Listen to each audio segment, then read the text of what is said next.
Everyone, and good evening for everyone in Dubai. We'd like to thank everyone for listening. I'd like to say a big welcome to Hilary Hunt. I'm really looking forward to what she has to say about hybrid learning. First, a few bits of information. For those that you have listened all day, you'll know there's a chat panel on the right-hand side, so please do get involved. There might be a slight delay in us getting back to you because they're moderated. They're all saved on the system, so we will get back to you afterwards. We're on social media as well, so follow us at Guess Education on Twitter and use the hashtag GuessEdTech. And now I'll pass you over to Hilary. Thank you, and over to you. Thanks, Sarah. So hi, everyone. Thanks for joining me here today, and thanks very much to Guess for giving me the opportunity to showcase some of the methods that we have been working on to provide EdTech hybrid professional learning and developments to our teachers at Victorian International School. I'm sitting here tonight in our school. I thought it was better to come to you from the school rather than at home. I have a 5-year-old who would love to jump up in front of the camera, so I'm coming to you from school tonight. I apologise if the vacuum cleaner starts or any noise comes through. So our focus at Victoria International School has always been on developing student-centric practice and a consistent approach to the instructional model. However, the last 6 months have meant that we have had to really think about how we upskill our staff quickly in EdTech and delivery of virtual platforms, the hybrid learning model, while staying true to our vision, our pedagogy, and also ensuring our staff morale and well-being. At this stage, I kind of want to put in a disclaimer that this presentation isn't about pure tech. It's not about the SEMA model, the TPAC model, nor is it a one-stop shop for instant tech applications. What the focus is on is the social and emotional context that you need to consider when you're implementing professional learning around EdTech, around the hybrid learning model in such a fluctuating and changing time that we're living in now. So just a brief introduction. My name is Hilary Hunt.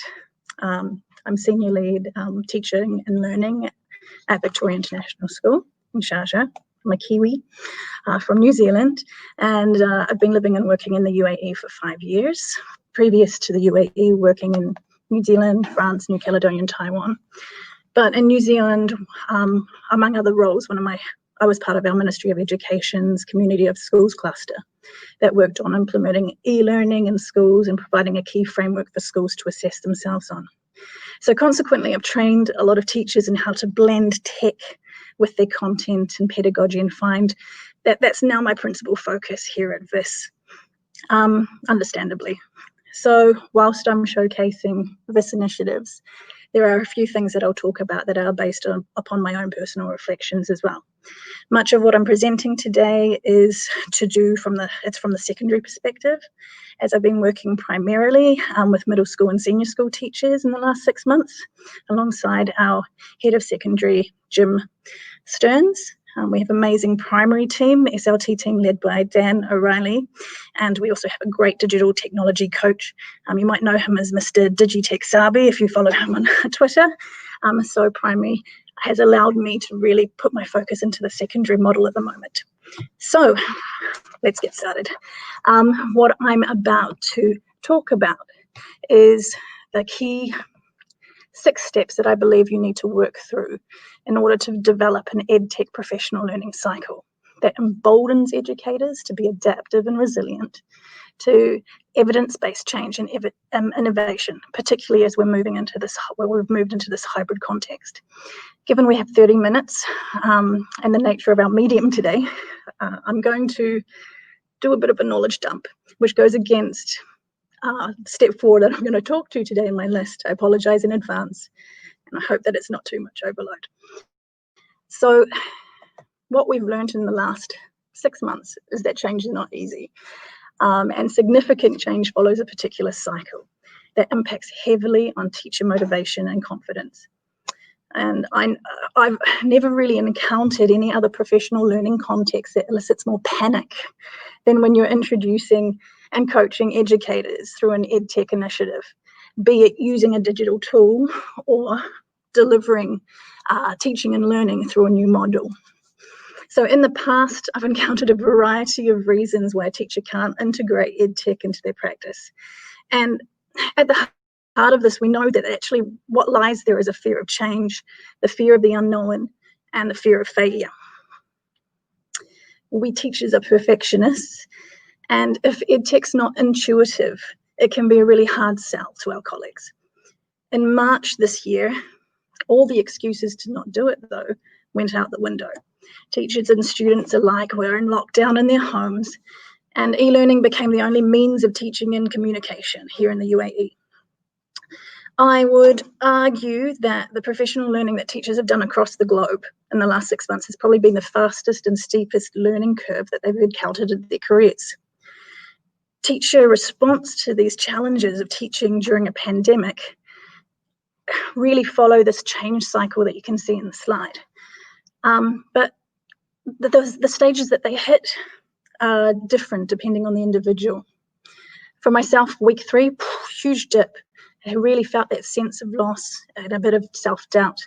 For other teachers that I was working with that came in week 5, some of them are actually still trying to process through this sense of change.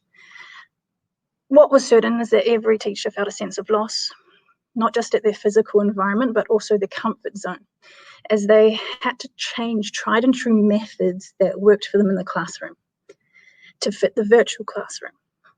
After mourning came self-doubt, discomfort, leading to bouts of anxiety. For some though, for some this it was a long process. But for others, they were quick to sort of move through the first 2-3 stages, moving quickly into discovery, understanding, and the integration mode. However, these people often exhibited a hype cycle response, and you can see in the second diagram, that shows you the sense of their emotional response. So they'll discover a digital tool, for example, that they feel inspired by. They work with it, they peak, and suddenly they dip down when they realize it's not quite everything that they were hoping for. And slowly they come out, they plateau back to an everyday use, slowly but surely, until they discover another tool, and then they go through this cycle again.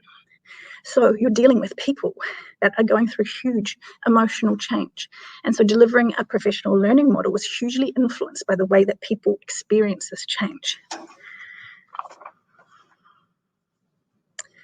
The way that we design and deliver professional learning needs to be conscious of these changes, these change cycles. Given that educators have been in an ever-changing paradigm, transitioning from in-class, blended to distance learning, and now for many the hybrid model, the cycle of change response is heightened, particularly those first 3 stages. So the job of the instructional coach, the digital coach, the senior leader is to help teachers not only learning to manage in these new digital contexts, but also to help them learn to thrive, to adapt, and be resilient to change. So it's with this in mind that I believe the next 6 steps I'm going to talk about are key. So they are having a planning framework, knowing your teachers, starting with why, drops, not buckets, building a culture of inquiry and collaboration, and reframing the way that error is perceived. This is what I think is successful in order to engage people, particularly now that they're moving into another learning phase of hybrid learning. So the first step, having a planning framework. Whether you're working at a school level or working with an individual teacher, it's really important that you locate where each of you sits in terms of your professional knowledge around digital learning. You need to determine in particular whether decisions are being driven by the technology, which puts you down in this pre-emerging and emerging area, or whether your decisions are being driven by the needs of the students, which brings you more up into the extending and empowering area. It's fine for teachers to be down here in the pre-emerging and emerging categories. That's totally normal. But we want to build a strategy that allows them to build their capabilities so that they eventually end up in the empowering stage. However, the reason it's so important to have this e-learning planning framework is to help you as a coach or a senior lead member to know which point to start from. I'm going to share an experience that I had early on in the piece when we were moving into distance learning. As soon as I knew that that's where we were being directed to go, I had lots of ideas. I knew what I wanted to do in terms of professional learning. I knew how I wanted to deliver it. I knew the medium I wanted to use, and I knew how I wanted people to access it. So made a presentation, put it together, showed it to staff. However, when I presented it to staff, I'd forgotten this number one principle of actually locating myself and locating where they were. A lot of my staff were sitting more at the emerging level on this framework, where they were raising their awareness, planning. Some were getting ready to engage in trial. And here I was sitting on my empowered pedestal, presenting a potential way of EdTech professional learning that they simply weren't ready for, because they weren't functioning at the same level. They couldn't hear me. They couldn't envisage what I was trying to share with them and explain. So with this reflection in mind, I went back to the drawing board, redesigned my plan, taking into account the levels of the framework at a whole school and individual level, which you can see here. Eventually, the initial plan I had was released a few months down the track, but it was only once our staff had engaged in professional learning that built their confidence and built their knowledge. They had a foundation to understand what it was that I was saying to them. And the difference when I brought back the initial plan was palpable, where the initial presentation had sunk like a lead balloon 2 months down the track. When people had more knowledge and experience behind them, the reception was far more positive, and I even had people asking me why I hadn't released it earlier. So if you're interested in building some form of planning framework for your school, these are the 5 areas that I recommend you think about, considering your strategic goals for your school, etc. It's essential that every part of the community is considered, as tech has impact upon all areas and members of the community. And a change in one area will influence all the others. Okay, so the next step is to know your teachers. We encourage our educators to be student-centric, to know each child individually and teach to their needs. Yet when we deliver professional learning, we can sometimes be guilty of delivering a one-size-fits-all course. The outcome should be uniform, but the way that teachers get there should be different. Otherwise, we risk the teacher staying in a prolonged period in the early cycles of change response, categorized largely by feelings of inadequacy and anxiety. This is particularly true when you're delivering EdTech, hybrid learning, distance learning, professional learning. We already know that there is a heightened emotional response to the way that teachers view tech PLD. There are others that don't engage unless they know all the nuts and bolts. There are those that immediately see the big picture, while others want to know the process. When planning anything to do with EdTech, professional learning, it's so important to consider all those potential responses to the change that you're trying to promote and support. So here at VIS, the Herman's brain dominance instrument is something that we've trained all our middle school leaders, anyone involved in professional learning, to consider. The brain dominance instrument helps you categorize who you are as an instructional coach, as a digital coach, as a leader, and the tendencies that you tend to have when you're thinking about change, how you respond to it. It also helps you to then categorize the people that you're working with. It gives you specific ways of delivering an idea or concept in 4 different ways. So, for example, how are you going to deliver to someone who's very analytical? How are you going to deliver to someone who is concerned about safekeeping? How are you going to deliver to that big picture experimental person? And how are you going to deliver to someone who reacts with emotion, how it's going to impact upon them personally? So when I develop anything to do with our hybrid learning at the moment, I'm thinking about all these 4 areas. And in that way, everyone is somewhat engaged. They feel like the program is meeting their needs. Third step, step 2 really leads me to step 3, and it's inspired by Simon Sinek. I am a bit of a Simon Sinek groupie. Start with why. If we don't start with why, people tend to focus in on the what. and make assumptions. So in terms of ed tech, it's easy to get stuck on the what. As a teacher, listening to ed tech professional learning at the end of a long, hard day when I've already been sitting on the computer for 5 hours, all I really want to know is, what do I have to do and what's the easiest way to do that? And whilst that meets initial needs, the focus is solely on learning the tech tool. That's what the focus becomes for the teacher, and not on how it can enhance teaching and aid learning. So in that respect, as a teacher, you can come really quickly disillusioned with learning from a what perspective. In terms of the SAMA model, this ensures that teachers rest at a substitution level, at a substitution mode. They never augment, they never modify, they never redefine their practice. Starting with why gives vision to the teacher. It promotes a common understanding of the impacts and the benefits that EdTech will bring to them. It's not just a standalone tech tool that you're doing, but it aids and enhances the vision and strategic plans of the school. So adding a how, or starting with your why, ending with your what, but adding the how in the middle also helps with the Herman brain dominance model. So in the context of this, we really did try to frame, I've tried to frame things this way. So when we were thinking about our e-learning last term, our why was that we believe that students need personal contact, communication, and collaboration with other students and their teachers to be successful in an e-learning context. And this really speaks to that experimental nature. The how was lessons will be structured using a gradual release model that provides periods of explicit teaching, worked examples, collaborative learning, and individual application. And that's the process.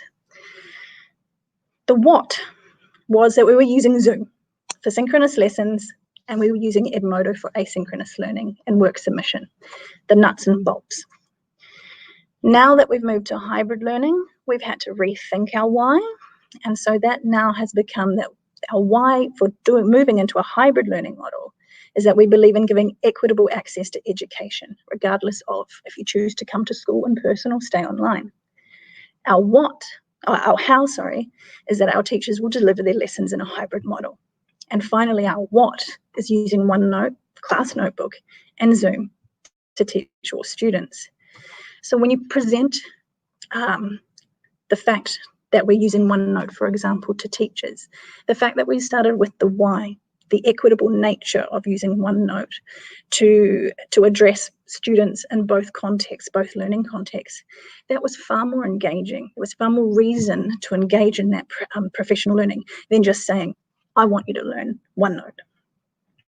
When you present all of that together, it's really important to communicate that you know it will be hard, but that you are there as a leader to support. No question is too small, and this really helps address that person who really responds with the feeling. How is this going to impact upon me? How is it going to impact on other people? Okay, so step 4, drops not buckets. This really is talking about cognitive load, and I apologize because I'm doing this to you right now. I am overloading you with information. So the support that you give needs to come in small chunks at the moment. This is especially important whether you're teaching via distance learning or through a hybrid model. Teachers are on their laptops all day, sitting down to watch a 30-minute presentation like I'm doing to you right now is not the best way to get teachers engaged in your EdTech, hybrid learning, distance learning, professional learning. A single drop of information is better than a bucketful. It's more memorable. A common error in course development is really to burden people with too much information. And so it's really important that you sit down and evaluate what is the absolute necessities that people need to know. So if you are working as a senior leader within digital technology, if you are working as a digitech coach, you need to acknowledge the fact that you have a huge knowledge base. And so your head is operating within this realm all the time. When I'm at school, I'm thinking about hybrid learning all the time. I do still teach classes, but my classes end up being guinea pigs a lot of the time. So my head is operating in this zone all the time. Someone who's not in that role can't be expected to operate in the same way. And so it's really important that the information that you're deciding to pass on to people is really targeted at them and at how much that they can take on board in one session. So here's just a few tips in terms of how to avoid cognitive overload when you're developing EdTech PLD. Interestingly enough, most of us love to watch TED Talks, etc. TED Talks has a requirement that you can only speak for 18 minutes. And the reasoning behind that is that they do believe that's about the amount of time that people can pay attention to an online presentation as an adult.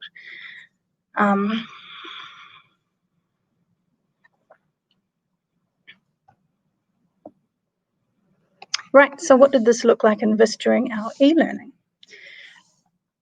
The examples that I want to share with you are two ways that we trialled personalised short EdTech training during the e-learning phase in secondary school last year. So we just quickly discovered that whole school staff meetings were the worst avenues for upskilling staff around e-learning. The end of day timing was wrong. We had a range of ability within our staff, and faculties had different needs. Staff needed the agency to engage with meaningful learning that was relevant to their needs, that they could access at their own time, at their own pace. And so we created the VIS e-learning go-to guide for the secondary staff on Microsoft Teams and OneNote. That allowed teachers to essentially choose their own adventure in terms of their professional learning. There were sections on the UAE e-learning policies, our VIS mandated platforms, digitech tools that were useful, teaching and pedagogy, and well-being associated with e-learning. Each section had subsections, allowing teachers to intuitively maneuver the platform through the guide in order to find what they needed. If you, for example, the Digitech Tools section had categories such as formative tools, collaboration tools, gamification, etc., with each subsection having a page dedicated to tools that fell into that category. The top of the page had a brief introduction with things that they could learn to do, so that as a teacher, jumping onto that page, I could evaluate whether it met the needs that I had without scrolling from top to bottom. To support this, the second photo on the slide is an example, just one of the pages that we had of a e-learning PLD newsletter that went out to teachers, showcasing short 15-minute webinars that were on offer at school through our Digitech leaders. There were links to external professional learning, podcasts, webinars, allowing teachers to pick and choose what was going to be of value to them, while also providing them with the ability to touch base with a member of a senior lead team, a coach, or just a knowledgeable colleague to help them stay on track. Teachers kept records of learning in our shared workspace, and MLT were key in the process of checking up on that and checking in with their teachers. The support slowly moved from the SLT and MLT to individual teachers who began to feel comfortable to share what was working in the virtual classroom for them. And what I found most exciting was doing it this way allowed primary and secondary teachers to come together. We could attend each other's webinars, whereas when we're in our normal context, it's quite difficult sometimes to meet with our primary, secondary colleagues. Right, step 5 in this process is building a culture of inquiry and collaboration. So the success that we had with building that collaboration at the end of our virtual distance learning program encouraged our SLT at VIS to carry on building the culture of inquiry and collaboration through our hybrid learning journey this term. So the go-to guide is still there if teachers need it, but we've moved into a new phase on the framework. So our focus is no longer on tools. Tools aren't driving our decisions. We are now looking at what the student needs are, and that's driving our decisions around EdTech and our hybrid model. We're expanding, we're moving into that empowering mode. However, with the hybrid learning, we do have to reassess ourselves sometimes in the framework, and we are somewhat in that engaging phase where teachers are trialling and establishing the best way to teach online and in person.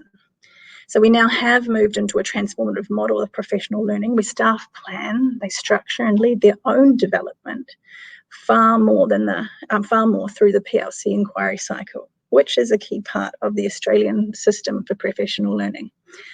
Staff start with a problem of practice that is student-centred. They read, they trial things out in their classroom, they reflect, they try again, and they come back to feedback on their successes. So these are just two examples of cycles. The first one is a cycle that we've recently finished in the secondary that was trialling different forms of hybrid learning. So the faculties were in PLC teams. They were trialling out concurrent models, staggered, flipped approaches. They've gathered student and parent feedback to assess what works best for each class or for each faculty. And instead of the SLT leading necessarily from the top, we're there to provide support and training to the MLT. My role has become more so to work with a really keen group of teachers who work ahead on the PLC model and preparing Spark meets, etc., to inspire the next rounds of PLC. My other role that I've sort of started now is to also work with enthusiastic group of student digi leaders who provide student voice on what they're experiencing in the classroom. We make sure we have reps from the online version and from the in-class version. Currently, they're working on a student help portal, digital house events, cyber safety messages, and student social media. In both cases, whether teacher or student, the emphasis is that you don't have to be an expert to be part of the group. Rather, you have to be open to new things, make mistakes, and adapt. So really, you have to be resilient. So finally, the next and final step is reframing the way that error is perceived. As I said at the start, teachers are perfectionists, which can impact on the way that they engage with change, and particularly anything to do with EdTech. However, we know as educators that the best learning comes from making mistakes, reflecting, adapting, and trying again. As a leader, it's important to recognise that the pandemic has thrown more than education out of kilter. We don't always know what is happening for our teachers at home, for their finances, to their relationships. In the international teaching context, educators are often far from home, and they may not be able to get home due to quarantine restrictions. For a teacher, delivering a lesson might be the only part of their day where they feel like they have some control. So when you're asking them to try new things and potentially have it not work, it's a bit of a challenge. It's a fearful experience for them. And so that really requires a change in mindset and a focus on resilience. It's key that you provide them with a professional learning experience that reframes error. Error is not bad. It's a learning experience. And as I said, we've done this through giving teachers agency to try new models through PLC inquiry cycles, to pick their own adventure, to invite student voice and participation.